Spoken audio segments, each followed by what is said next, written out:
Friends, आज मैं आपको बताऊंगा ऐसे 10 टिप्स जिससे आप अपने आप को इंटरनेट पर सिक्योर रख सकते हैं। जैसा कि आप सभी को पता है, इस कोरोना महामारी के दौर में इंटरनेट का use, online work from home और बाकी चीज़ें, सभी चीज़ें इंटरनेट पे हो रही हैं। ऐसे में इंटरनेट के यूज़ के साथ साथ बढ़ गए हैं ऑनलाइन फ्रॉड्स, हैकिंग के मामले और डेटा लॉस के मामले।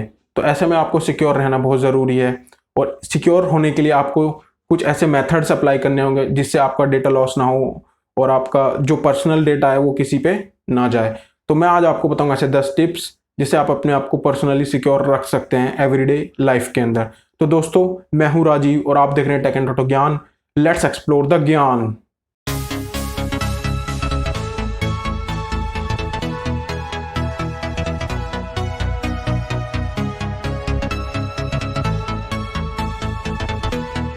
फ्रेंड्स, आज की जो डेटा सिक्योरिटी और अपने आप को इंटरनेट पर सिक्योर रखने का जो 10 टिप्स हैं, उनमें जो सबसे पहला टिप है वो है आप अपने डेटा का रेगुलर बैकअप लेते रहिए।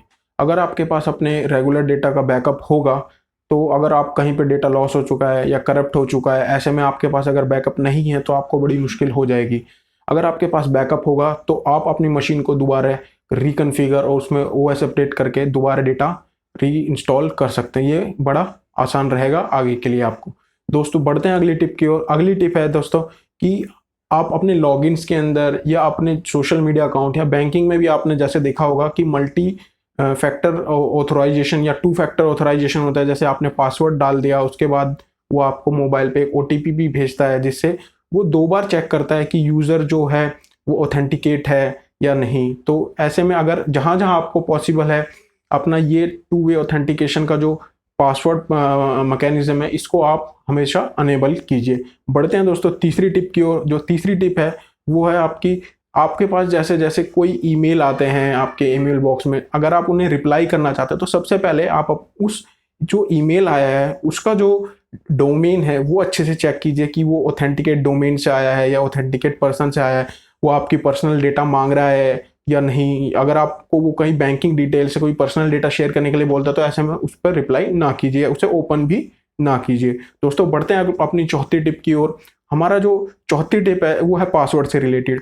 दोस्तों, आजकल लोगों के पास बहुत सारे पासवर्ड हैं याद करने के लिए और वो कंफ्यूज हो जाते हैं कि इस लॉगिन का पासवर्ड क्या है, हमारे फेसबुक का पासवर्ड, हमारे बैंक का पासवर्ड। ऐसे में आप पासवर्ड मैनेजर भी यूज़ कर सकते हैं। ये एक सॉफ्टवेयर होता है जो आपके अलग अलग अकाउंट्स के हर पासवर्ड को वो याद रखता है। तो ऐसे में आप इसको ये पासवर्ड मैनेजर यूज़ करना बहुत ही सेफ तरीका है ऑनलाइन सिक्योर रहने का। दोस्तों, बढ़ते हैं अपनी 5वीं टिप की ओर। जो हमारी 5वीं टिप है, आप वीपीएन यूज़ कीजिए। वीपीएन का फुल फॉर्म है वर्चुअल प्राइवेट नेटवर्क, जिसके अंदर ये एक ऐसा सॉफ्टवेयर है जो आपको इंटरनेट पे आप जिससे भी कम्युनिकेट कर रहे हैं आपको ये एनक्रिप्टेड डेटा भेजेगा इंटरनेट पे, जिससे आपका बीच में डेटा चोरी होने का, आपका पासवर्ड्स का, जो भी आप डेटा इंटरनेट पे भेज रहे हैं उसका जो रिस्क है वो बहुत कम हो जाता है कि आपका डेटा चोरी होगा। दोस्तों, बढ़ते हैं अपनी अगली छठी टिप की ओर। छठी टिप है हमारी अपनी जो लोकेशन है और जो माइक्रोफोन एक्सेस है जो आपके फ़ोन का या किसी भी गैजेट का, वो जब तक ज़रूरत ना हो तब तक उसे बंद रखिए, लोकेशन अनेबल ना कीजिए। इससे आपका किसी भी कंपनी को आपकी डेटा की और जो लोकेशन आप कहाँ पे वो सारा डेटा नहीं मिलेगा। दोस्तों, बढ़ते हैं अगली अपनी 7वीं टिप की ओर। 7वीं टिप है हमारी दोस्तों, आप अपने ऑपरेटिंग सिस्टम, जितने भी सॉफ्टवेयर हैं, जितने भी एंटीवायरस हैं, उनमें जितनी भी अपडेट आती हैं रेगुलरली जो उनके पर्टिकुलर कंपनीज द्वारा भेजी जाती हैं, उन्हें अपने अपडेट ज़रूर करें। क्योंकि जो वायरस डेफिनेशंस हैं या फिर नए नए जो फीचर्स हैं सिक्योरिटी के लिए, वो अपडेट कंपनी ने भेजे हैं, तो आपके जब तक आप अपने सॉफ्टवेयर को अपडेट नहीं करेंगे तो आप इन चीज़ों से नहीं बच पाएंगे। वो आपका जो नॉन अपडेटेड वर्जन है सॉफ्टवेयर का वो आपको डेटा सिक्योर नहीं कर पाएगा। दोस्तों, बढ़ते हैं अपनी अगली 8वीं टिप की ओर। जैसा आप सभी को पता है दोस्तों, आजकल हर मोबाइल और टैबलेट में भी फेस आईडी अनलॉक और बायोमेट्रिक अनलॉक आ चुका है। तो दोस्तों, ये एक ऐसे फीचर्स हैं आपके कि पासवर्ड अगर किसी को पता चल गया तो उसे कोई भी ओपन कर सकता है, पर हमारा बायोमेट्रिक और हमारा फेस कोई चोरी नहीं कर सकता।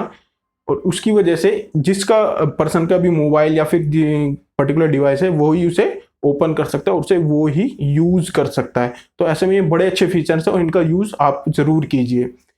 तो ये हमारी 8वीं टिप थी। 9वीं टिप की ओर बढ़ते हैं दोस्तों। 9वीं टिप है कि आप पासवर्ड्स का रीयूज़ हर जगह ना करें। जैसा कि मैं आपको एग्जांपल देता हूँ, आपका फेसबुक का भी पासवर्ड आपने वो रख लिया, ट्विटर अकाउंट का भी रख लिया, अपने बैंक का भी वही सेम पासवर्ड रख लिया और बाकी अलग अलग लॉगिन्स का भी।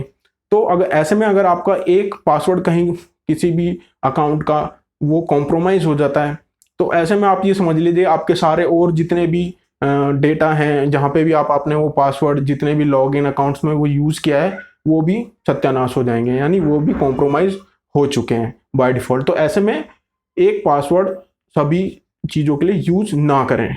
तो दोस्तों बढ़ते हैं 10वीं और लास्ट टिप की ओर दोस्तों। वो है कि जो अपने पासवर्ड्स हैं वो ऐसे रखें आप कि वो थोड़े लंबे हों और सिर्फ आपको याद रह सकें। ऐसे छोटे पासवर्ड जो आपकी date of birth, mobile number, ऐसे पासवर्ड कभी यूज़ ना कीजिए, उससे वो तो कोई भी गैस कर सकता है। थोड़े लंबे पासवर्ड और आपको याद रहने में आसानी हो ऐसे पासवर्ड का यूज़ कीजिए।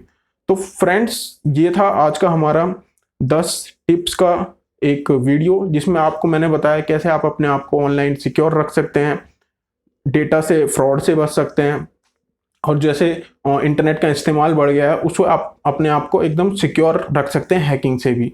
तो दोस्तों, अगर ये आपको वीडियो और ये सजेशन अच्छे लगे हो तो हमारी वीडियो को लाइक कर दीजिए, हमारी वीडियो को शेयर भी कीजिए और हमारे चैनल को सब्सक्राइब भी ज़रूर कीजिए। और अगर आप हमें कुछ पूछना चाहते हैं डेटा सिक्योरिटी से रिलेटेड, साइबर सिक्योरिटी से रिलेटेड, कोई आपके मन में संदेह है, तो आप हमें कमेंट बॉक्स में जाकर ज़रूर पूछिए, हम आपको विदिन 24 आवर रिप्लाई करेंगे। तो दोस्तों, आज की इस वीडियो में इतना ही, बस आज के लिए धन्यवाद।